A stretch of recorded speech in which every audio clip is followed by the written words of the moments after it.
Breaking news जी आपण ऐकायचा विचार करताय तो इथनं ती ब्रेकिंग न्यूज कधीच होणार नाही. ती ब्रेकिंग न्यूज दुसऱ्या गावात नाही येणार आहे. तर तरी पण लवकरच येईल काहीतरी अशी सर्वांची इच्छा आहे, अपेक्षा आहे. आणि त्याच्या माध्यमातून ती फक्त ब्रेकिंग न्यूजवरच तिथं थांबणार नाही. ती म्हणजे खऱ्या अर्थाने एक जबाबदारी म्हणून एक गोष्ट राहणार आहे. आणि ऐश आराम करण्यासाठी ही ब्रेकिंग न्यूज नसणार, परंतु सर्वसामान्यांचे प्रश्न कसे सोडवता येतील आता सुद्धा आपण सोडवतच आहे. सगळेच आपण सोडवतच आहे. आपल्या माध्यमातून सगळे अनेक सुटतातच आहेत. पण त्याहून अधिक गतीने आणि व्यापक प्रमाणे कसे सोडवता येतील ह्या दृष्टिकोनातून आपल्या सर्वांना याचा विचार भविष्यात करावा लागणार आहे. आणि त्यासाठी मला आपल्या सर्वांचंच मार्गदर्शन लाभणार आहे. आपण सर्वांनी वेळोवेळी आता कधी एक दोन मीटिंग्स तर होतील जर ब्रेकिंग न्यूज झाली तर होणार काही नाही. त्याला खात्री आहे ब्रेकिंग न्यूजची. तर ठीक आहे. तर त्या ब्रेकिंग न्यूज झाले ना झालंय आपण सर्वांना पुन्हा एकदा एकत्र यायचंय.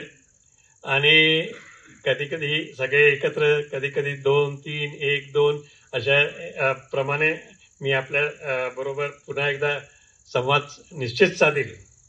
आणि कोल्हापूरच्या दृष्टिकोनातून काय काय चांगलं आहे, काय काय नाही याच्याबद्दल आपल्या बरोबर संवाद साधून आणि त्यातमध्ये प्रायोरिटाईज करावं लागेल. कारण सगळ्याच गोष्टी एकदम कधीच होऊ शकणार नाहीत.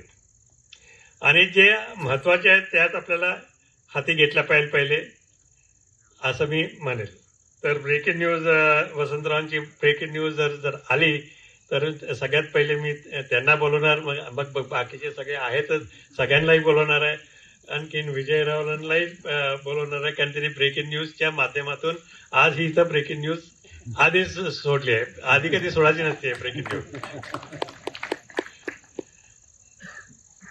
तर आज या कार्यक्रमासाठी आज हा लोकशाहीचा चौथा स्तंभ इथं मोठ्या प्रमाणावर इथं आज उपस्थित आहे. आणि ज्या तऱ्हेने आपण जबाबदारीने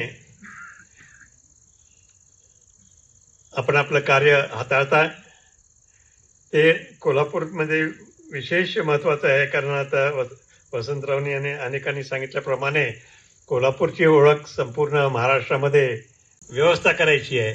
आणि अशा तऱ्हेने विविध कार्यामध्ये आपण सर्वांनी जेव्हा आपण एकत्र मिळून आपण काम करू, प्रशासन असो, शासन असो किंवा भविष्यात कोणी प्रतिनिधी असो किंवा आपला लोकशाहीचा हा चौथा खांब असो, सगळ्यांनी मिळून जेव्हा आपण काम करू निश्चितच इथं काय आपण मी म्हणणार नाही, परंतु त्याच्यामध्ये त्या चांगल्या कार्यासाठी वेग येणार आहे. अनेक गोष्टी लवकर होतील, अनेक गोष्टी लवकर सुटतील, अनेक भांडणं तंटे मिटतील. अशा तऱ्हेने आपण निश्चित काम करू शकतोय सर्वजण. आणि त्यासाठी आपल्या सर्वांचं मार्गदर्शन सर्वांना म्हणजे आम्हाला सर्वांनाच सातत्याने लाभत राहिलं पाहिजे. आणि आपल्या या तिसऱ्या डोळ्याच्या माध्यमातून, कारण आम्हाला अनेक वेळा सगळं दिसत नाही, तुमच्या माध्यमातून आम्हालाच दिसतंय. तुम्ही एक आरशासारखा आहात की एक प्रतिबिंब आपल्या दाखवायचं असेल तर आपण दाखवू शकताय. आपल्या वर्तमानपत्रात असो किंवा टीव्हीवर असो किंवा पुस्तकाच्या माध्यमातून असो, कुठल्याही माध्यमातून. तर आपण जसं आम्हाला मार्गदर्शन करत राहाल तसं जसं आपण सर्व चांगल्या प्रगती पथावर आपण लवकरात लवकर आणि पुन्हा एकदा सगळ्या चांगल्या वातावरणात म्हणजे मुख्य म्हणजे चांगल्या वातावरणात आपल्याला काम करायचं आहे. लहान लहान गोष्टींकडे लक्ष न देता लहान लहान गोष्टींकडे भांडणांमध्ये न उतरता सर्वांना काम करायचं आहे. अशा दृष्टिकोनातून आपला एक कोल्हापूर जिल्हा हा एक वेगळा निश्चित ठरेल. अनेकांनी आता सांगतायत की कोल्हापूर जिल्ह्याचं या आणि विशेषतः या कोल्हापूर मतदार हा जो कोल्हापूरचा आहे मतदारसंघ हा संपूर्ण